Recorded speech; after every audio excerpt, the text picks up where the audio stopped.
What's up, guys? So, I'm playing some Red Dead Redemption. Sadly, I don't have the second one.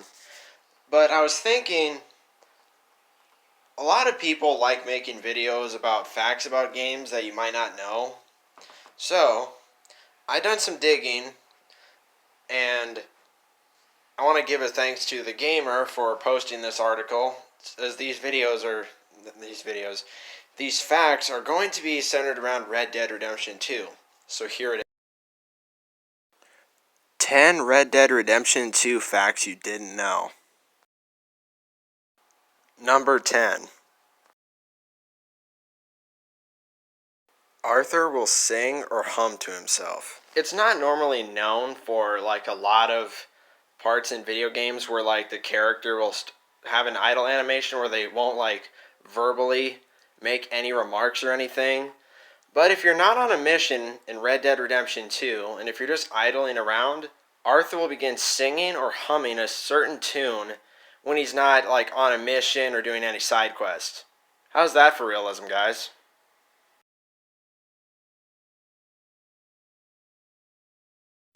Number 9. Possums play dead.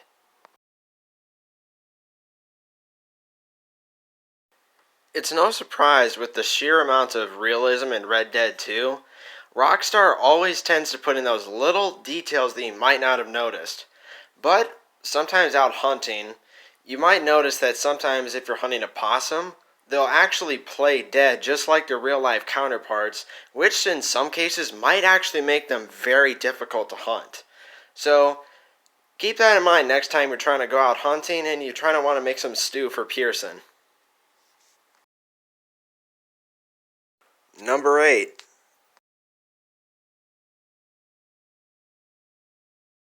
Pickpockets. Have you ever noticed that when you go into town with a certain amount of money, but when after you leave there's a lot less than what you originally had? Well, ladies and gentlemen, this means that an NPC just pickpocketed Arthur and took some of your hard-earned cash from doing God knows what.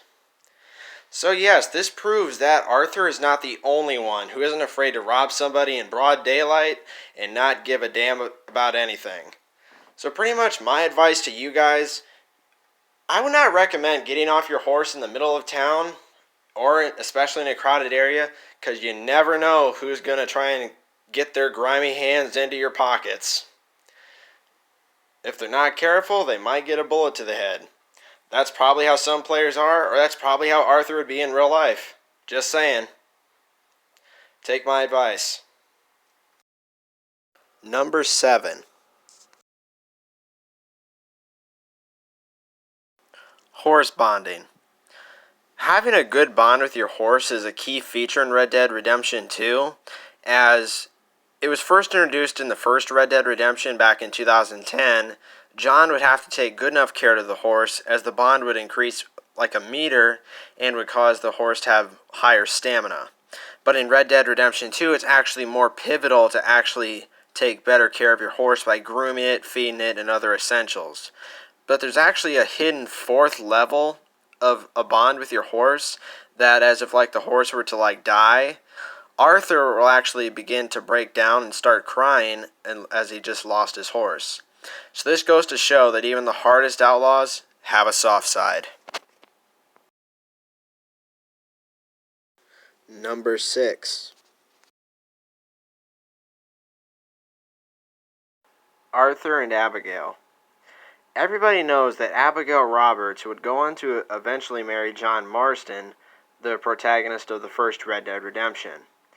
But if you pay close enough attention during gameplay as Arthur, you'll notice the way he acts towards Abigail and how he almost treats Jack as his own son actually implies that Arthur actually wanted to be with Abigail and be Jack's father.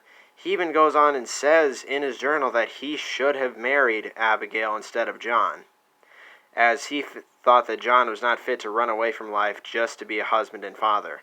But this isn't the case, as John and Abigail would marry, get a ranch in Beecher's Hope, and sort of live happily ever after, leading up into the events of the first Red Dead Redemption, where John has to go on an epic quest to get Jack and Abigail back. Kind of a touching prequel story, if I say so myself.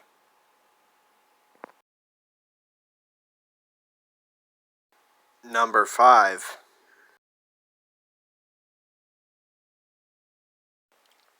Honor affects the environment around you.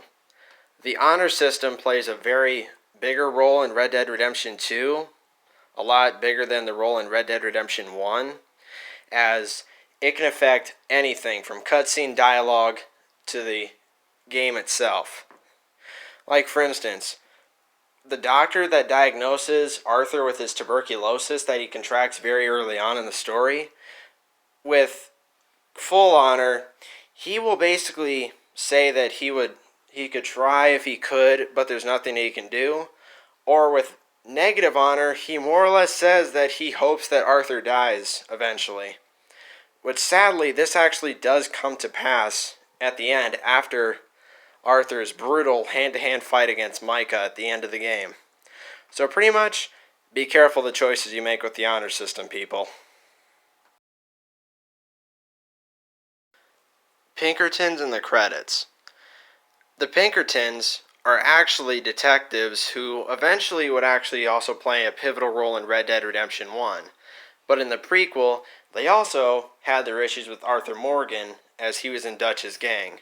But in Red Dead Redemption 2, at the end of the epilogue, you'll see the Pinkertons, most importantly Edgar Ross, the man responsible for John's death at the ending of Red Dead Redemption 1. This is also kind of a little nice because we actually get to see Edgar years before he would make the biggest mistake of his life, only for it to be corrected by none other than Jack Marston getting vengeance on the man who was responsible for his father's death 3 years prior to Red Dead Redemption's ending.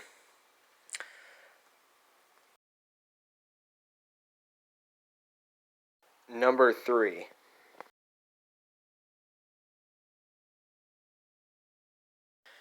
Red Dead Redemption 2 has its fair share of the supernatural, including Ghost in the Forest, Ghost Swamp Girl, the Zombie Well, the Ghost Girl once again, a UFO, the Stand and Eve Vampire, and in my personal opinion, the random encounter which led a lot of people to believe that there was going to be an Undead Nightmare 2, the zombies, which are actually referred to as the Night Folk, but they bear striking resemblance to zombies, so it's no surprise that people speculated an Undead Nightmare DLC for Red Dead 2. Honestly, the supernatural creatures are my favorite things to find in Red Dead Redemption 2, in my opinion. Number 2.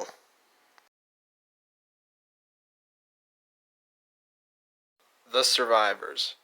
Now, plenty of characters that appear in Red Dead Redemption 1 do manage to make an appearance in Red Dead Redemption 2 as they were younger, but there is also a slew of characters who did not make it.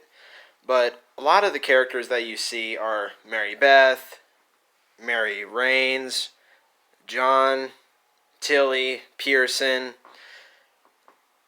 Pretty much there is some characters, though, that we do wish they were still alive. Obviously, Arthur.